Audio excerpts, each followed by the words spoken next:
She out here.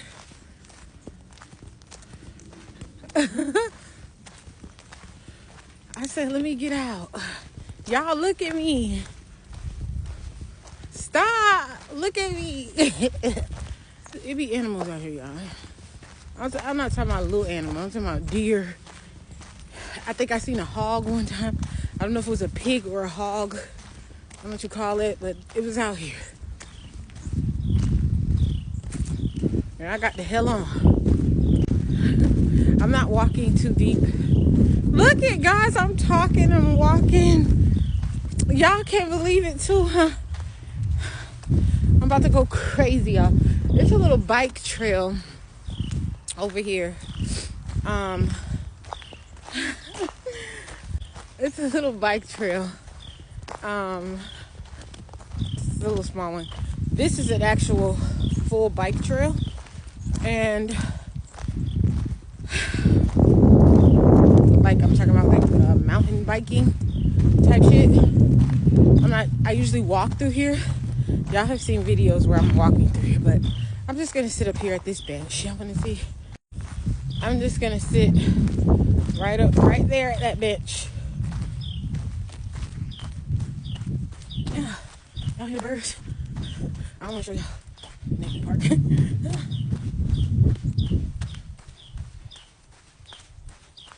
Yeah, I just wanted to catch some sun, so I'm gonna sit out here.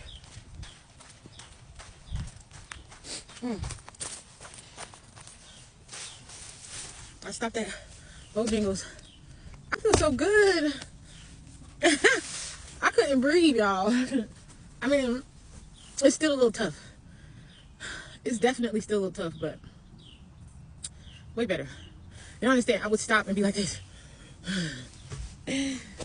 I was doing all this because that shit was hurting my chest. I was like rocking like this. That's one of my natural stems anyway. Like when I'm just like focusing and I'm doing homework, I'm always like this. Always. But when I can't breathe, that shit goes crazy. I'd be like this.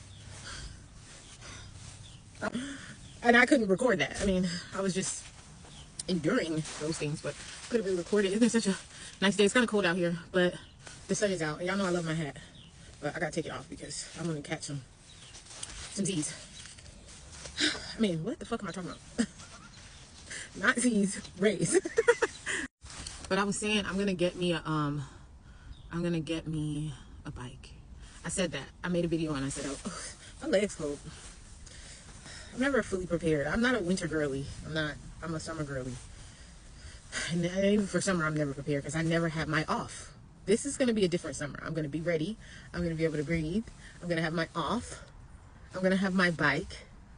I'm going to get a bike rack and put it on the back of my car so that whenever the fuck I feel like it, I'm just going to, you know, put the bike on there and go. Put the bike on and go. I can't wait. I taught myself how to ride a bike. I was just thinking, I taught myself when I was younger how to ride a bike.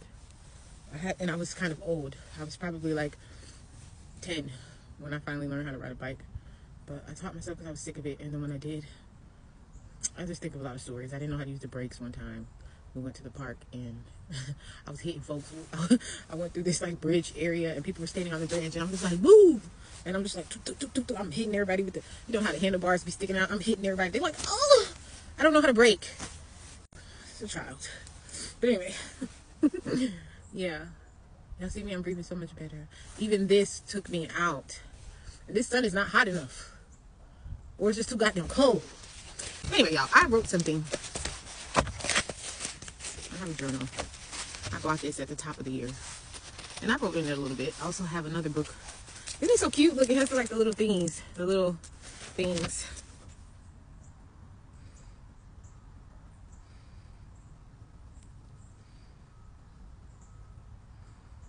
Oh, I was just looking at, I have wrote some goals. Weight goals. Those goals are going to be devoured. This little, my son always, he laughs now because I say pulmonary embolism all. I say the whole thing. And he'd be like, why you got to say the whole thing?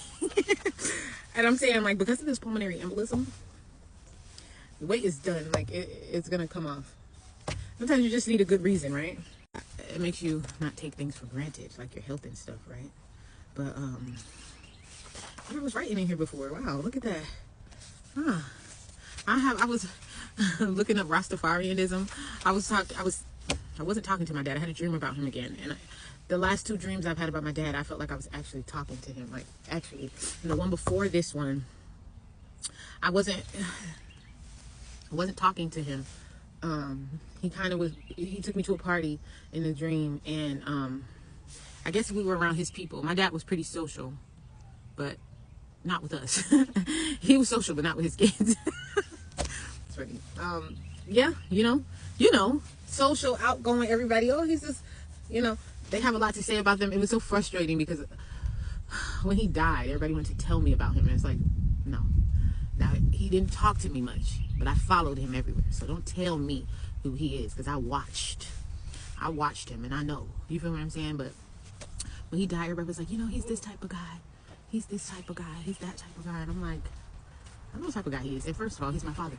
And I'm his, like, doppelganger type thing, I'm his Kim Clone Clown, as I'll call y'all. Like, when I say I shadowed him everywhere, I shadowed him everywhere. And I found everything he did to be intriguing because it was also very similar to me. And that's what you guys, I think he was highly autistic and just didn't know it. And nobody else knew it. And autism is strange. I have so much to tell you guys. So much. But, yeah, in the dream, he took me around the party, and he just showed me around in silence, big smile on his face, was introducing me to everybody. And whenever I would like part ways from him, I would be talking to somebody, and I would look over at him, and he was just smiling at me. And the dream was so long, and I usually don't remember my dreams, and it seemed like it was the equivalent of an actual party. Like, that's how long I was dreaming, is what it felt like. And there was no like AI type shit going on where this was actually just one of those normal dreams where it felt like it was real. And yeah, he just took me around. He just smiled at me. He just was everybody was like, oh, this is your daughter. And he was just like, yeah. And he just kept looking at me in such a way. And from that dream, I just took that he loved me and he approved of me. Approved of me is the right word. And I was grateful to know that. And I felt like I needed to know that. I think women do need to know that their fathers approve of them so that they make good decisions, I'm not crying. I just had a little tissue. And I was listening, the second time, I was listening to a lot of old school reggae, which is one of my favorite genres of music. I got that from him too. He used to sell music and stuff and work at flea markets. But yeah, I love that kind of music. And I was just listening to it one day. And then, I started talking to my son about it. And then when I went to sleep that night, I had a dream of just like kind of the same thing, but it was just about him. It was kind of like I was watching a movie this time, and I was just witnessing him. And yeah, I say all that to say I started looking up Rastafarianism because my dad was a Rasta, but he never talked to me about it. I knew the ways in some ways, but I never knew why. Like, I knew who Marcus Garvey was to a certain extent. I knew who Selassie I was. I knew why they said I and I. I understood that reggae culture music was always uplifting the black woman. I know that. Not just reggae now. Reggae can be slack, feisty, and out of order, like dance already. But culture reggae is very, I don't know, Sizzla, Capleton, all the ones. And yeah, I started looking it up, and I didn't know about it, so I looked it up, and I just jotted some things down in here about it. But look at this. This is a whole video, and I still haven't talked about what I wrote out of my sleep this morning. I woke up out of my sleep, and I felt it, and I grabbed my thing off my notebook. I didn't even use the bathroom. Usually I go pee or something. I just wrote down my feelings. And it's probably feelings that I've already shared with you guys, but I wanted to share it again. Maybe I'll come back on another video. But I just wanted to come say, hey. Maybe I'll record it and I won't upload it today. I'll record it. Y'all see it later. But the sun does feel a little hotter now. Maybe I'm warming up. Yeah, I'll come back and tell you. See, when I start hearing them dogs, all right, y'all.